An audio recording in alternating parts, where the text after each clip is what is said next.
This is The Inquiry. I'm Gregory Harms. Welcome to the third unedited episode. Today, I'd like to talk about terms. Not all of them are vexatious, referring to my fancy title. But there's terms, things I've been thinking about, so I wanted to explore these various terms on this episode. So this episode might be a bit unassembled at times, because it's just me thinking through these terms. So in the fifth episode, when I talk about food,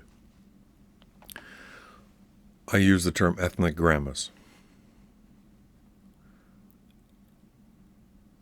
And I think I made a comment about how that wasn't the best term to use and that it contained problems. So I want to talk about that for a minute. Ethnic grandmas, or just ethnic in general. So what do I mean by ethnic grandmas? Well, I cited examples at the time. I cited the Pakistani grandma, the Mexican grandma, and the Korean grandma. I think those are my examples. I'm not including white grandmas. And I'm not even sure if I was including black grandmas. But ethnic refers to commonly all non-white people. So the implication is that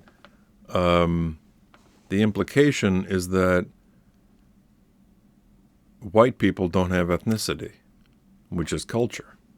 And there are 8 billion people on the planet, and 100% of them have culture, have ethnicity.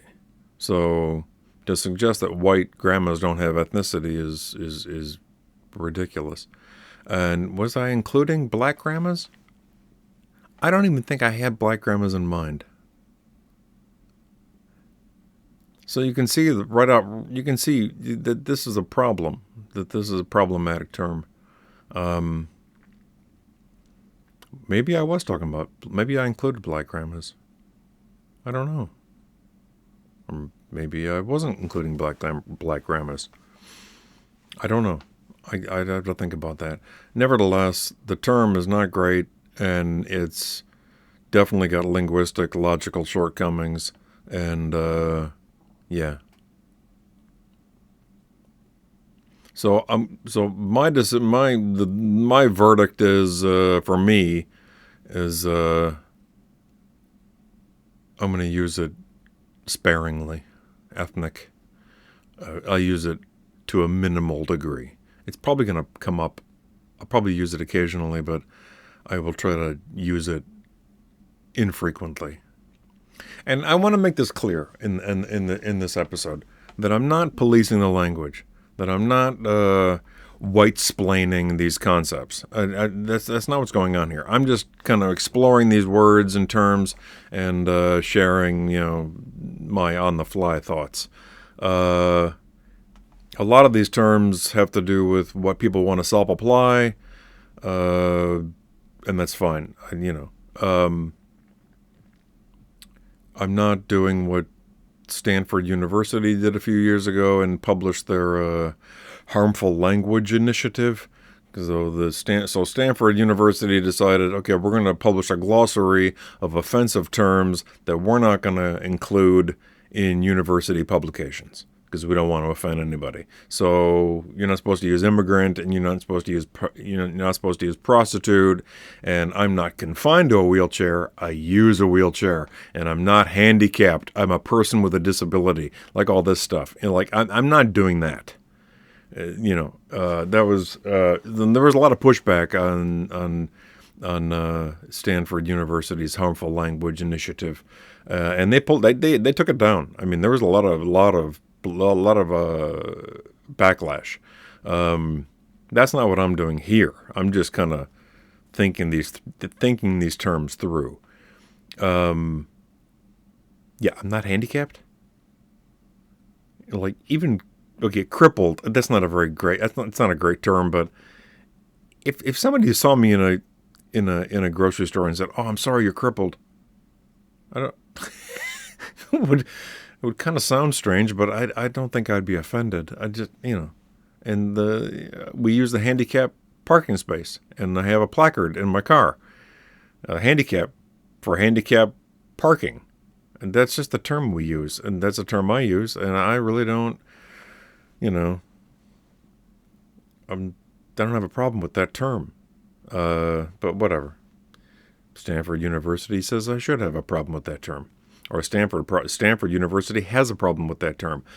I think Stanford University should spend its time and money and energy toward things that matter. Like, we can ask a very simple question: what has created more human suffering, and in some instances death? Words that are offensive, or income inequality and poverty and corporate tyranny? I think the question answers itself. So maybe Stanford University could focus on those things and not whether we use immigrant, prostitute, and handicapped. I think people living in their cars and people dying because they don't have health care, that's the more important thing. So when I was thinking about ethnic and its linguistic, logical shortcomings, it got me thinking about people of color, that term. And I think it contains the same problems, if not worse ones. And there seems to be a lot of pushback on that. I've done a lot of poking around the internet, and I've bumped into many articles written by people of color, and they don't seem to be crazy about that term, people of color. And also, it's linguistically very close to colored people, which has a very racist, deeply racist history. It takes us back to the Jim Crow South, like signage about, white people use this drinking fountain and colored people use this drinking fountain. Okay, so, and then if you use colored people, you sound like that guy, like, I used to work with a colored fella. Like, you don't want to sound like that guy. So I think we can draw a line through that. I think everybody, I don't know if anyone would disagree that that's not a great term. But people of color, how's that linguistically different? Let's substitute a different word. Let's say stinky people. People of stink. You see how those are not different? Those are the same thing. Stinky people and people of stink. Same thing. Linguistically the same thing. So people of color, I don't use it. I'm just not comfortable using people of color, and it's not a good fit. I just use God, do I use ethnic? I really don't commonly use words to describe everyone but white people. And people of color, that contains the same implication that white people don't have color. And white people do have color. I have color, just not a lot of it. Because, well, two reasons. One, my ancestors are from Germany. And two, three-fourths of my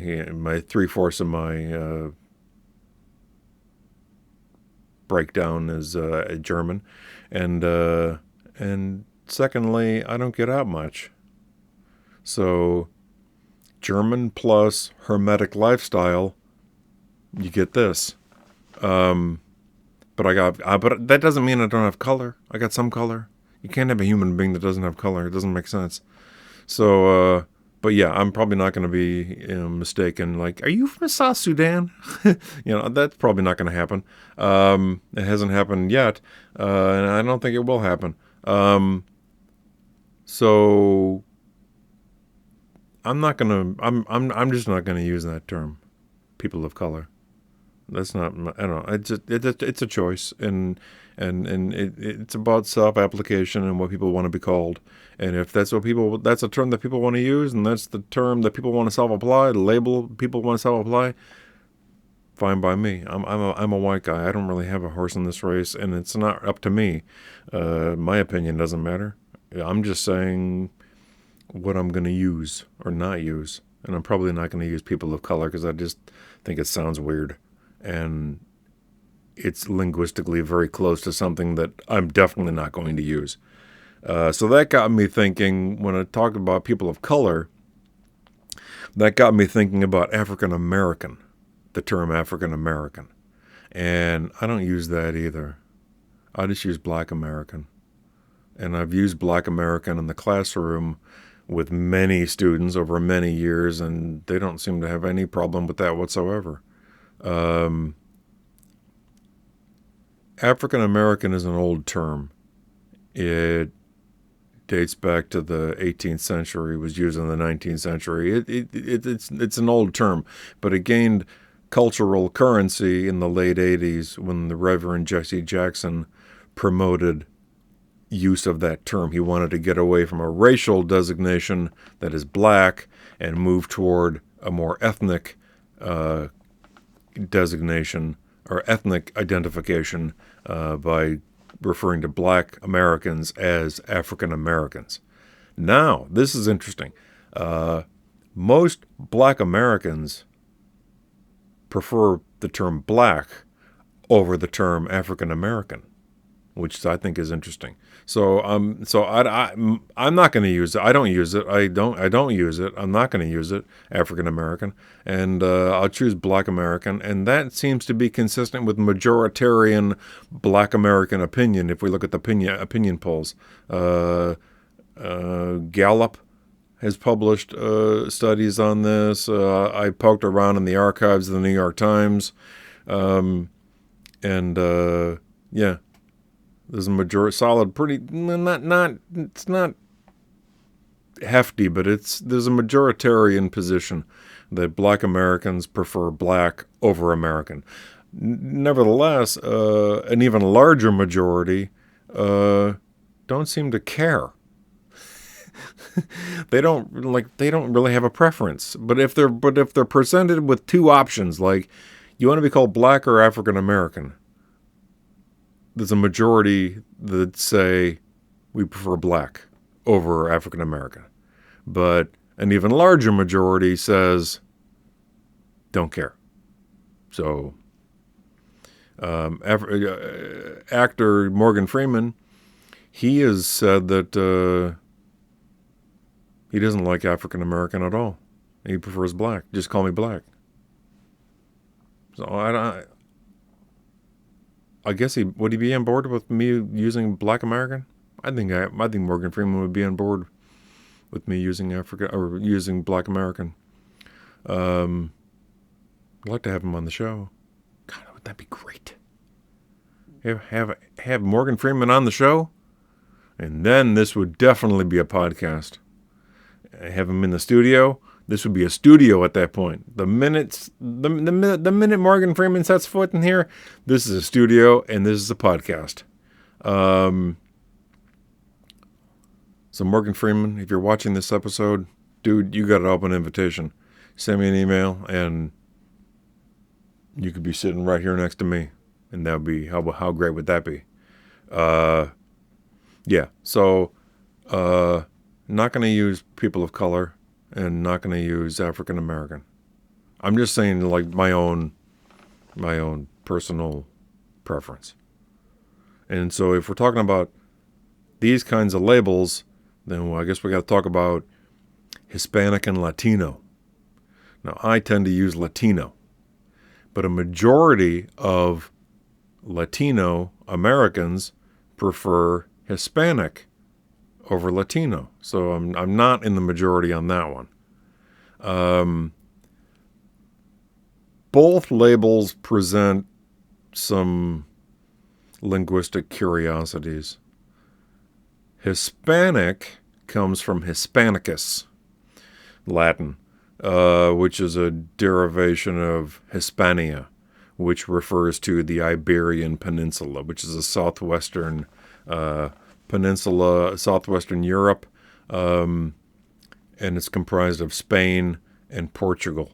And so it's a linguistic designation because people in Latin America, I'll come to that in a minute, tend to speak Spanish or Portuguese. Portuguese in Brazil, Spanish in the rest of South America and Central America. And that leaves us with Latino. Now, Latino refers to, like I said, Latin America. And that's everybody. That's everybody south of the Rio Grande River. That's everybody from Tijuana to Tierra del Fuego, the southernmost tip of South America. Half of Tierra del Fuego is in Argentina, and roughly half of Tierra del Fuego is in Chile, but like way down there in the tip. So that's everybody. That's a lot of people. That's a pretty sizable stretch of real estate. And so Latino means all those people. Do we need to put all those people under one umbrella? I don't know, maybe. It's like saying, the European or something. Like we categorize all those people, across, from the Iberian Peninsula to the Ural Mountains. We categorize them as European. So, like, I guess we can categorize everyone from Mexico to Argentina as Latino, as being part of Latin America. So, I tend to use Latino.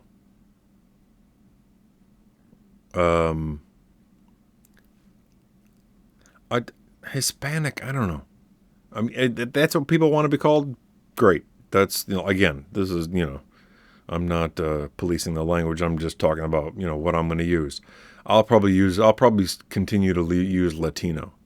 I probably won't use Hispanic because Hispanic refers to the Iberian Peninsula and it's a linguistic designation. And to me, it doesn't really capture what's going on between Mexico and Argentina. I think Latino, for me, it feels better. Again, it doesn't really matter what I think, but that's probably what I'm going to use is Latino over Hispanic. But again, I'm not in the majority position there. Majority prefer Hispanic over Latino. And then, this is interesting, so 20%, roughly 19% of Americans are Hispanic, and of that 20%, 30% of them identify as white, which is interesting. White Hispanics. And people check that box on a form, like, what do you consider yourself? Oh, white Hispanic. So there's that too. So this gets kind of complex, yeah.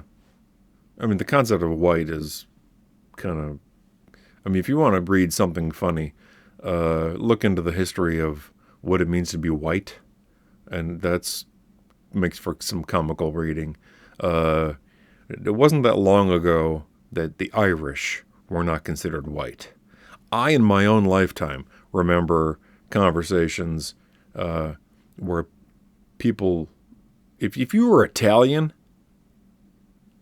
you basically weren't white. If you were white, you were English or German or Austrian or something like this, or from Switzerland. That was white. But, if you were from Italy, if you were from Spain, no, you weren't white. And then, you go back to, the 19th century, if you were Irish, you weren't white, which is, ridiculous. So that makes for, look into that. Look into what white means. It's a moving target, and it makes for some pretty comical reading. Okay. Asia. There's a favorite. Asian cuisine. What does that mean? Asia. Okay, Asia's a continent. Asia's a continent. Continents are a thing that humans made up. I'm looking at my globe again. I can't help it. You got South America and North America. Those are considered two different continents, except it's one continuous stretch of real estate. But yet we talk about two different continents. The Afro-Eurasian landmass, that's one continuous stretch, that's one continuous piece of land. Except everything west of the Ural Mountains we consider Europe, that peninsular extremity coming off of what would be Western Asia. We call that Europe. And then Africa, that's a separate continent, considered a separate continent, and it's been separated by the Suez Canal from Asia. The Suez Canal is about 70 feet deep. And guess what's on the bottom? Yeah. The land connecting Africa and Asia. It's one continuous piece of land. Nevertheless, we talk about continents. Antarctica, Australia, that's a continent. Africa, Europe, Asia. So Asia is everything from like Israel and Turkey all the way across to, Japan. And everything from Russia in the north to India in the south. Now, part of Russia is located in Europe. All the parts of Russia that are west of the Ural Mountains are considered European Russia, and all the parts of Russia which is the majority of Russia. It's a huge country. It's got 11 time zones. It's enormous, and most of it is to the east of the Ural Mountains, considered Asian Russia. So that's all Asia. Russia to India and Turkey and Israel all the way through to Japan. It's an enormous. It's most of the planet on the land anyway. So what do we mean by Asian? Like if you go by a microwave, frozen dinner and it says Asian cuisine. What the hell is Asian cuisine? So you mean to tell me that they eat the same thing in Saudi Arabia and Pakistan and Mongolia and Bangladesh and Thailand? They all eat the same thing? 'Cause they don't. Furthermore, the ERRATUM, the Orthodox Jews walking around Israel, are they considered Asian? No one calls them Asian. People in Saudi Arabia, they're Asian. Does anyone call them Asian? No. People in Asian Russia, are they considered Asian? They're not called Asian. At least I've never heard it. People living in Vladivostok, are they considered Asians? They're definitely in Asia, but I've never heard it. When we say Asian, we mean East Asia, right? So China and Japan and Southeast Asia. So the countries of Vietnam, Laos, Cambodia. You could probably put Myanmar in there. That's what we consider Asian. Is East Asia. Now the British in the UK, they are slightly more inclusive.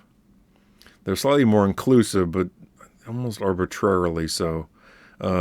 They will refer to people of Indian and Pakistani extraction as Asian, which they are. But is anyone west of Pakistan and India considered Asian? No, they're not.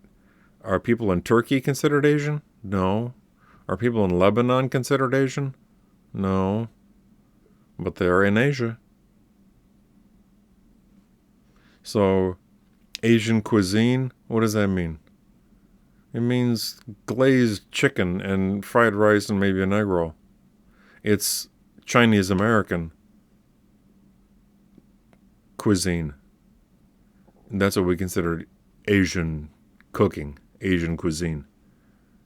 I've been to Beijing, I've been to Hong Kong, and nobody served me glazed chicken while I was there. The food in China is far more interesting than anything that gets labeled Asian here, especially in a lean cuisine or something frozen in a microwave dinner, considered Asian.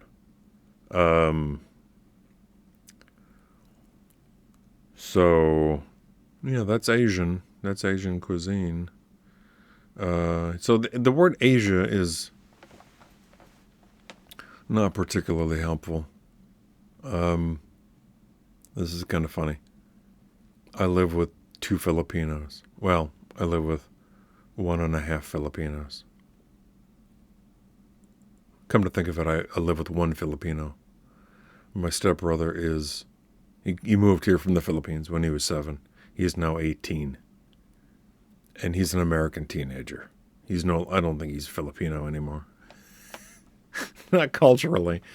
He uses words like bussin'. He uses words like bruh. Not bro. He uses that too. But bruh. Bruh is what you say when someone says something you think is ridiculous, and then you say bruh. Like, Trump's tariffs are going to really boost the American economy. Bruh. Hear it? Get it? Yeah. So that's, so I tell them. So I tell these, we'll call them Filipinos for now. I tell them that they're not, they say they're Asian. Okay. I say, you're not Asian. They're like, we're not Asian? I'm like, no. They're like, then what are we? I don't know. Pacific Islanders, maybe. And they're like, so you're saying 100 million Filipinos living in the Philippines, they're wrong? Yes. And then they reply,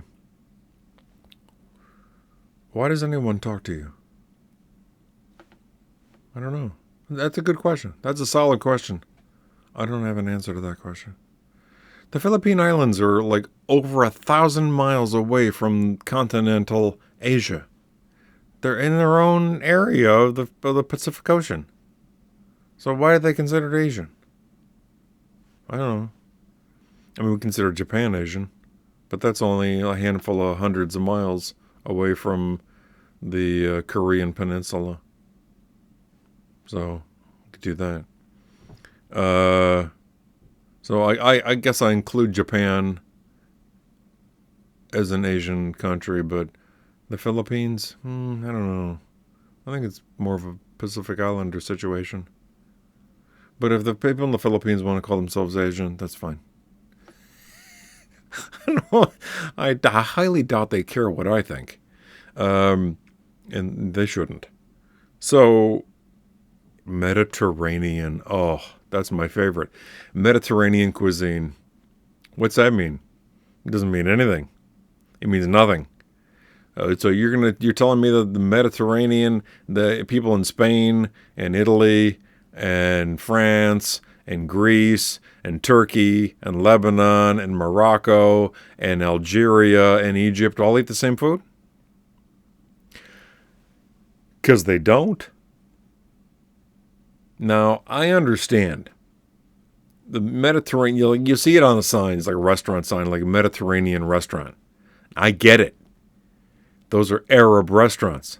And Arabs don't want to put Arab on the sign. And if I were an Arab and I owned a restaurant, I sure as hell wouldn't want to put Arab on the sign either. Because some racist half-wit's probably going to throw a brick through your window. Because that's the country we live in. So they put Mediterranean restaurant and it sounds better, and then you don't get bricks thrown through your windows.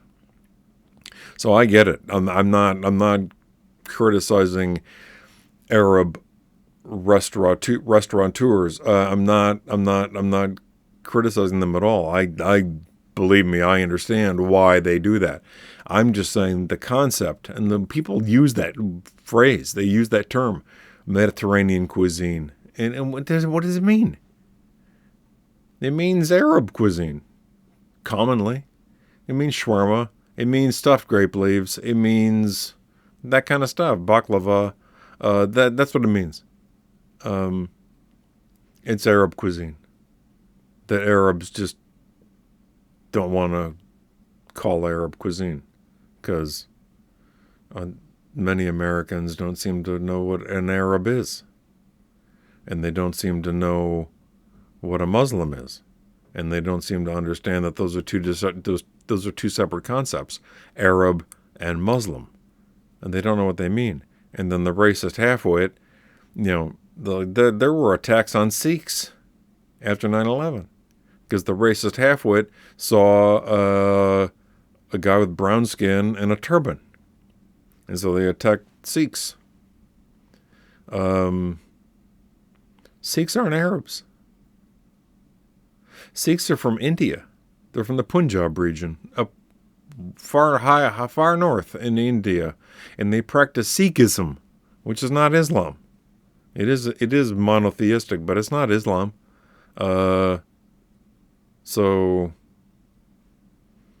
yeah, you don't have to be educated or very bright to be a racist. They seem to let anybody in. There doesn't seem to be any standards. So Sikhs aren't Arabs at all, and they're not Muslims. And furthermore, how many Arabs wear turbans?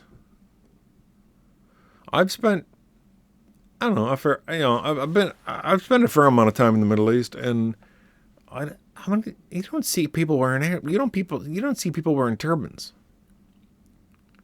You don't see any. You see the hatta, you see the kafia, you see that, red ones and black ones. But you don't see turbans. The only Arabs I can think of that were turbans are the Alawite clerics in Syria. They were turbans. And the clerics in Iran.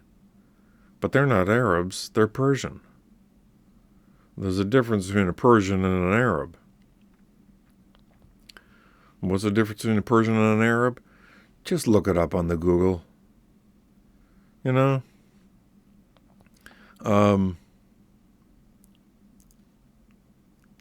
are the only people west of, what we're talking about where they wear turbans.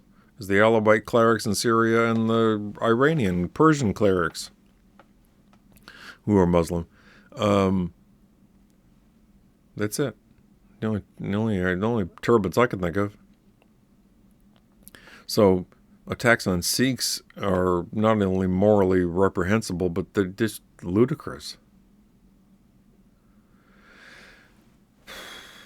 So those are my thoughts on some of these terms. If I said anything that irritated somebody, you can just send me an email.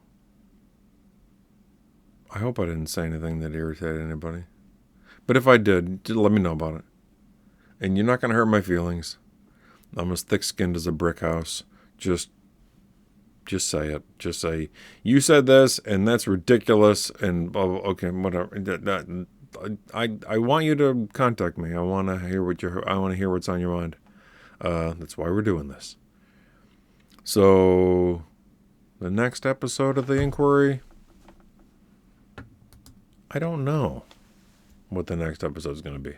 I really don't know, because I'm still high and dry. My editor is still in Japan, so just something pops into my head. We'll talk about that. So stay tuned to find out what the topic is on the next episode of The Inquiry.